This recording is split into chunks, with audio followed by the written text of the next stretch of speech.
Hello guys, welcome to back my channel. మీరు చూస్తున్నారు SKR YouTube channel. ముందుగా మా ఛానల్ చూసే ముందు అయితే సబ్స్క్రైబ్ అండ్ లైక్ షేర్ అయితే చేయండి.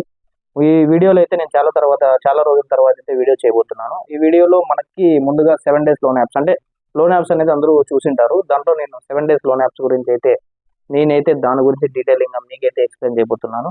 7 days యాప్స్ లోన్ మీకు రియలా ఫేకా లేదంటే ఎలా అనేది నేను దాంట్లో వీడియోలో వివరిస్తాను. ముందుగా మా ఛానల్ షేర్ అండ్ లైక్ అయితే కంపల్సరీగా చేసేయండి.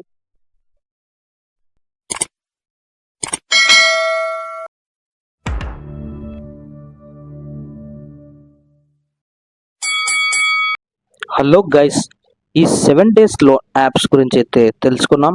ఇందులో ఫేకా రియలా అనేది ఈ వీడియోలో అయితే నేను చెప్తాను.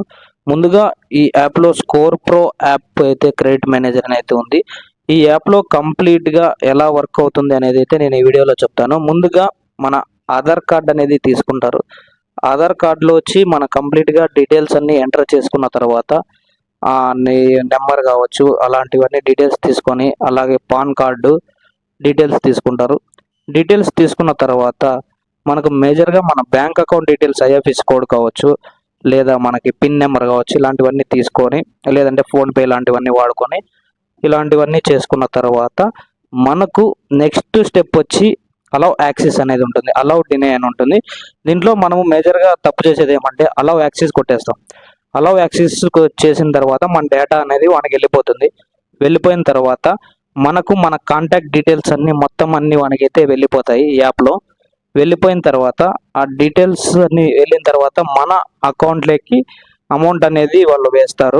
అంటే మనం 5,000 కావచ్చు, లేదంటే 10,000 కావచ్చు, 6,000 కావచ్చు, వీళ్ళు 10,000 లోపలే ఇస్తారు అమౌంట్. ఇచ్చిన తర్వాత ఆ అమౌంట్ అనేది కంప్లీట్గా మన అకౌంట్లోకి వేసిన తర్వాత 7 days ఆఫ్టర్ అనేది మనకి కాల్స్ అనేది చేస్తారు. హెరాస్మెంట్ కాల్స్ చేసిన తర్వాత ఆ హెరాస్మెంట్ ఏవైతే ఉందో వాళ్ళు నానాకు అన్నీ మాట్లాడి, బూతులు ఇలాంటివన్నీ మాట్లాడి ఇబ్బంది పెడుతూ ఉంటారు. తర్వాత వచ్చి మన రిలేటివ్స్ కావచ్చు, లేదంటే ఫాదర్ కావచ్చు, ఇలాంటి వాళ్ళంతా డేటా అంతా తీసుకొని వాళ్ళు హెరాస్మెంట్ చేస్తారు. అంటే మనం ఇచ్చిన డబ్బులకి, మనం తీసుకున్న డబ్బులకి అసలు సంబంధం లేకోకుండా వాళ్ళ అమౌంట్ అనేది అడుగుతారు. వాళ్ళ అకౌంట్ డీటెయిల్స్ ఏం లేకోకుండా డైరెక్ట్గా మాకు ఫోన్పే కొట్టండి అని చెప్పేసి చాలా టైప్స్ ఆఫ్ కాల్ నుంచి అయితే మనకైతే చేస్తారు. చేసిన తర్వాత వాళ్ళు అనేక విధాలుగా అనేది ఇబ్బంది పెడుతూ ఉంటారు. అలాంటివి మనం భయపడామనుకోండి చాలా ఇబ్బంది అవుతుంది. మనం ఎంతైతే అమౌంట్ పెడతామో ఆ అమౌంట్ ఇంకా కావాలని ప్రెజర్ పెడుతుంటారు. కంప్లీట్గా ఈ యాప్ అనేది ఫేక్ యాప్. కంప్లీట్గా ఈ ఫేక్ యాప్ అనేది వీళ్ళు క్రియేట్ చేసి ప్రజలను ఇబ్బంది పెడుతూ మోసం చేస్తూ ఉంటారనమాట.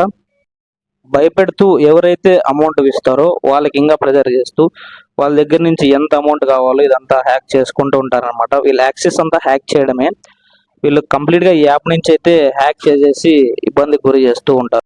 ఇబ్బంది పెడుతూ ఇలాంటివన్నీ చేస్తుంటారు. కంప్లీట్ ఫేక్ అండి. మనకు లోన్ ఎవరైనా ఇస్తున్నారు అంటే ఆ లోన్కి సంబంధించిన డీటెయిల్స్ అవి ఏవైతే ఉంటాయో, పర్సనల్ లోన్ కావచ్చు, లేదంటే మనకి హోమ్ లోన్ కావచ్చు, ఏ లోన్ యాప్ అయినా కూడా కంప్లీట్గా మనకి ఆర్బీఐ అప్రూవల్ ఉంటేనే తీసుకోవాలి. ఇందులో వచ్చి లోన్ యాప్స్ అనేది వీళ్ళు ఫేక్గా అన్నీ క్రియేట్ చేస్తుంటారు. కొన్ని రిజిస్టర్ అయి ఉంటాయి. దీంట్లో లోన్స్కి వడ్డీ ఎక్కువ ఉండేటివి, తక్కువ ఉండేటివి, ఇంట్రెస్ట్ ఎక్కువ రేటు, ఇంట్రెస్ట్ తక్కువ రేటువి, ఇలాంటివి రకరకాలవి అయితే ఉంటాయి. వీటిలో మనకు పర్సనల్ లోన్ కావచ్చు, normal business loans types of ఉంటాయి అనమాట. మనం చెప్పాల్సిన అవసరం లేదు. ఇందులో మనకైతే ఏవైతే గవర్నమెంట్కి సంబంధించి యాప్స్ ఉంటాయో, అంటే మనకి రిజిస్టర్ యాప్స్, ఆర్బీఐ కానీ ఇలాంటివి యాక్టివ్ ఏవైనా ఉన్నాయనుకోండి, అలాంటి దాంతో యూజ్ చేసుకొని మనం యూజ్ చేసుకోవచ్చు. కంప్లీట్గా రిజర్వ్ బ్యాంక్ ఆఫ్ ఇండియా నుంచి వచ్చేదే నమ్మండి.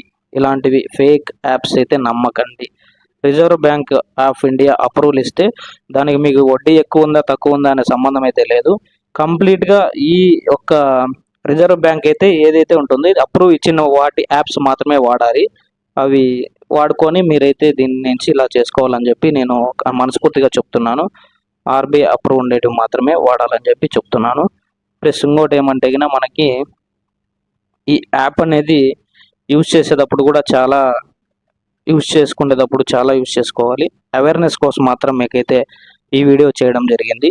అవేర్నెస్ కోసం మాత్రమే. మీరు ఇలాంటివన్నీ చాలా కేర్ఫుల్గా చేసుకోవాలని చెప్పి నేను చెప్తున్నాను.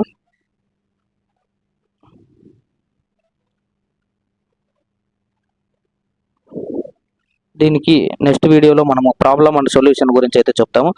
ఆ ప్రాబ్లం యాప్ ఎలా వచ్చిన వాళ్ళు ఎలా దీన్ని సొల్యూషన్గా ఎలా చేసుకోవాలని చెప్పేసి నేను కంప్లీట్గా నెక్స్ట్ వీడియోలో ఎలా బయటపడాలనే కూడా నేను ఈ వీడియో ద్వారా నీకైతే తెలియజేస్తాను. ఇలాంటివి ఏమన్నా ఈ స్కోర్ ప్రో యాప్ అనేది ఏదైతే ఉందో దానికి ప్రాబ్లమ్ సొల్యూషన్ అనేది రెండు అయితే నేను చెప్తాను నెక్స్ట్ వీడియోలో కంపల్సరీగా చెప్తానండి.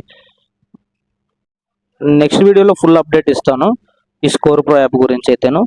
మీరు వీడియో అయితే చూడండి కంపల్సరీగా. మాకైతే ఒక thank you friends. More updates అయితే నేను మా ఛానల్ నుంచి అయితే యూట్యూబ్ ఛానల్ నుంచి అయితే మీకైతే మోర్ అప్డేట్స్ అనేది నేనైతే ఇస్తాను. కంప్లీట్గా మన ఛానల్ అయితే మీరు సబ్స్క్రైబ్ అండ్ షేర్ అయితే కంపల్సరీ చేయండి.